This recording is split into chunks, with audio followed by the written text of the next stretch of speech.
Hey there everyone, Lord Frigid here with another episode of Aether Raids Offense. Today we are back in Light Season, and besides running into an annoying amount of Legendary Crom, I had a pretty nice experience.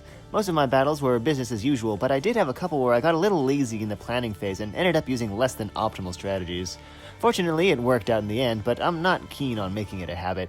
Hopefully you'll still find the battles entertaining, so let's go ahead and get into today's maps.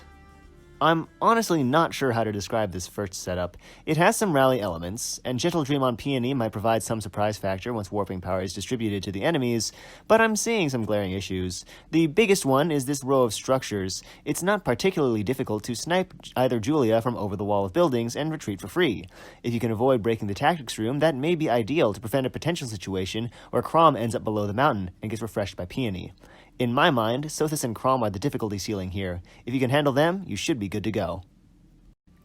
I'm going to go ahead and send in my Brave Lyn raiding party here. Now the name of the game for this particular map is going to be Careful HP Control. I want to make sure that Lyn gets under 50% HP and just kind of stays there. That way I can use Wings of Mercy with the peonies to get them to warp around. And the way I get to achieve that is, well, first, it depends on how much damage the Bolt Trap deals. Holy guacamole, that's a 50. Okay, so actually I don't need her to be that dead. So I can probably, depending on how much HP Fjorm heals with her restore, I may be able to actually give her a little bit of an HP bump here. So let me take a look, break this tactics room, definitely get that out of the way. And let's see, 25? Actually, that's still below half HP. So I can go ahead and, let's see, move a couple of people over towards the left-hand side where I want Peony to be. And I can go ahead and heal Ryoma as well. Actually, I'm just realizing that I can't execute the strategy I had in mind because this trap next to Lyn isn't tested. So let me take a little bit of thinking time here, and I will be right back with you.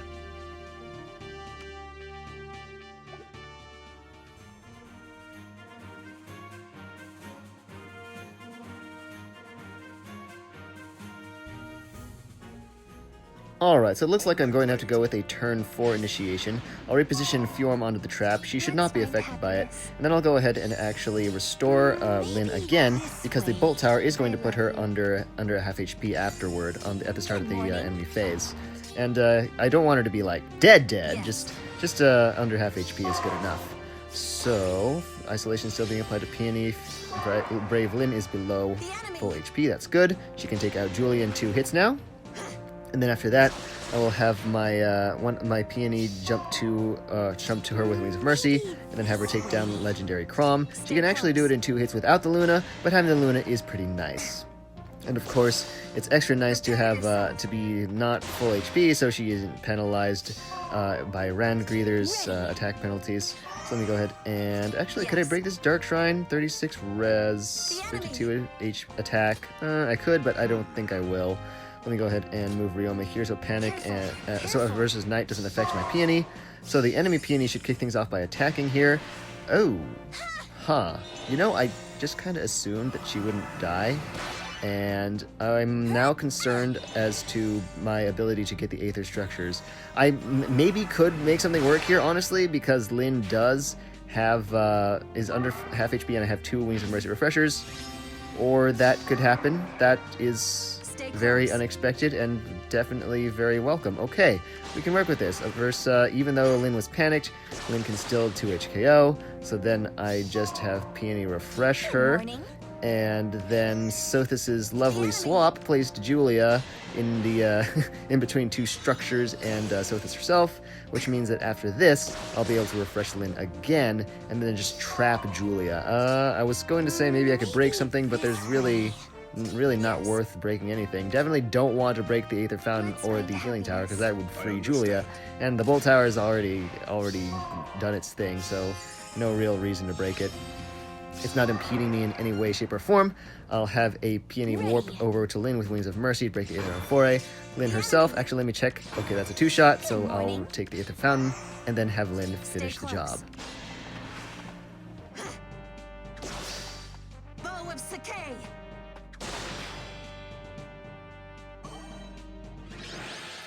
The second map is a box-style strategy. I'm not really sure why Yoon is tucked away in the corner, but I'm not complaining. The idea seems to be that if you try to bait Eliwood or Bramimond, Larcey will move next and get Azura's Refresh, so she can attack as well. Then, if you baited Bramimond and Eliwood moves straight to the left, Chrom can use to change fate on him to get an attack of his own. I don't see any glaring structural weaknesses here. One thing you might consider doing for an enemy phase strategy is baiting Eliwood, since Chrom won't have the reach to get to the edge of his range. If you need an enemy phase approach, but need to bait Bramimond, I recommend trying to bait Eliwood straight downward so he doesn't end up in range for Chrom to use to change fate on to begin with. Alright, I'm going to go ahead and send in the Cedar raiding party here. I'm going to be taking advantage of Chris's status as a bonus unit to get a turn 2 initiation. She will be attacking Bramimond and Legendary Chrom. Unfortunately, my Azura does not quite have the stat line she needs to pull off that same feat. Maybe if I gave her the Flowing Lance. I mean, I certainly have one to give her. Anyway, let me move Chris up here, have Air take out the Bronze Throne, then refresh with Peony, which allows her to warp to Chris, setting up the reposition in on turn 2. Finally, I'll have Sita move here. She's in position now to move up 2 spaces to hit Larcey with the attack speed Ray. So let me go ahead and do exactly what I said. Move Chris up, have her take down Bramimond. Then after that, she can go ahead and take on Legendary Chrom as well, now that the Fury Burn damage has put her below full HP, so she doesn't take that -6 attack penalty from Rangreather. And now, after Chrom's hit, since he does hit quite hard, she is below half HP, allowing Peony to warp to her. Then I can have her take down Legendary Azura, after which my own Azura can warp to Chris as well, so she can take on Larcey and Eliwood. So let's see. Ooh, that's a lot of damage. Okay, hold on. Let me move Sita up here. That will cut Larcey's damage a bit. I'm actually kind of worried. I admittedly did not calculate all the way through Azura versus Larcey and Eliwood. I'm a little concerned about Azura's ability to take a hit from Eliwood here. So let's see. Okay, she does not. Let me refresh Sita. Fortunately, that heavy trap wasn't real. Is this bad strategy? Technically, yes. I could easily have tested that heavy trap. It's turn 3. I have all the time in the freaking world, and I don't know, I was just feeling lazy today, and this time, well, this time it looks like I got lucky. Certainly.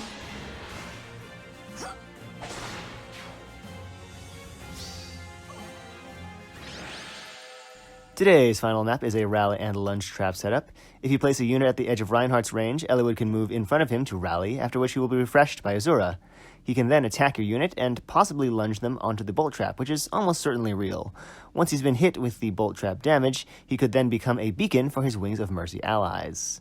One big weakness is the space above the defense fortress. If you can get a unit here, Eliwood will not be able to reach the space after receiving Azura's refresh, so you'll only be taking an attack from Reinhardt. Note that the following turns could prove tricky depending on how the enemies funnel down the 2 narrow alleys on the left and in the center, but it's a good low-risk way to get the enemies moving in the first place. Alright, now I personally recommend that you never do what I'm about to do here, but for me, this is the last day of the season, and I have 4 escape ladders remaining, and I just don't really feel like braining too hard right now. So I'm gonna try and call this enemy's lunge trap out really, really hard. Just have Sita walk onto this bolt trap. If it doesn't deal 30 damage or more, I'm in trouble. But it does, so that's fine. I kind of figured it would, just because Eliwood wouldn't really he'd have an issue with getting that the Wings of Mercy follow up after his lunge, if it weren't. So I don't know. I just felt like I'm in a position to take this risk.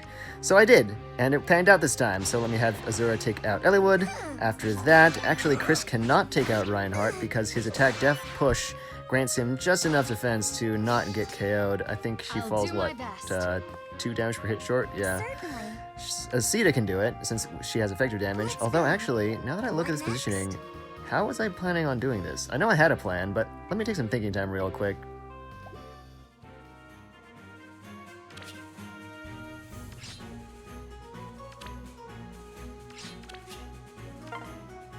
Let's go.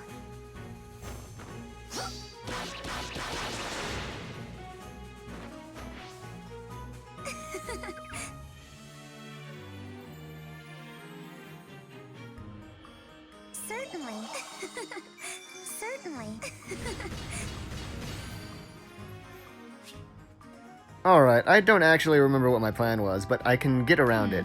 I can actually have Chris attack Reinhardt here. He won't die, however, she will still activate Gale Force.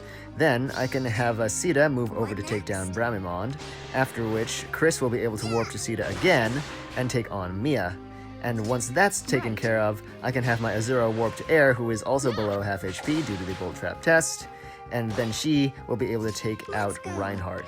So let me go ahead and do that. I guess actually, now that I look at it, I could have had Azura warp to Chris and refresh her instead, but it doesn't really matter either way, since Reinhardt doesn't have Vantage or anything, and even then, he wouldn't have been able to kill her. So let me actually check this matchup really quick. See if Sita can take out Sothis. She cannot. That's unfortunate.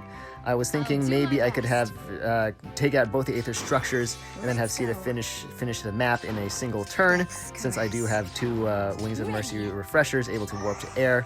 Unfortunately not the case, so let me go ahead and just get my team all up here in the upper right-hand corner, and then we'll have to take care of Sothis on the next player phase.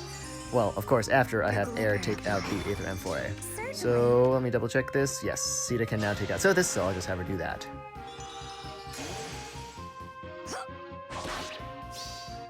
Revenge, it lives.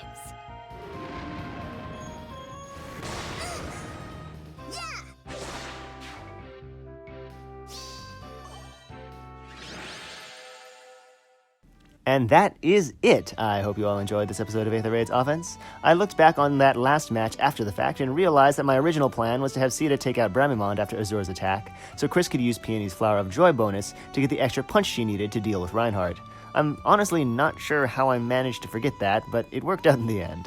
Next week, we'll be back in Astra Season, and since it overlaps with Wind, I'll probably be using Gunther as my bonus unit, giving my team some much-needed range. Hopefully, I'll see you all again in a week for an Aether Raids Offense video covering that experience. So, as always, thanks for watching, and I will catch you next time.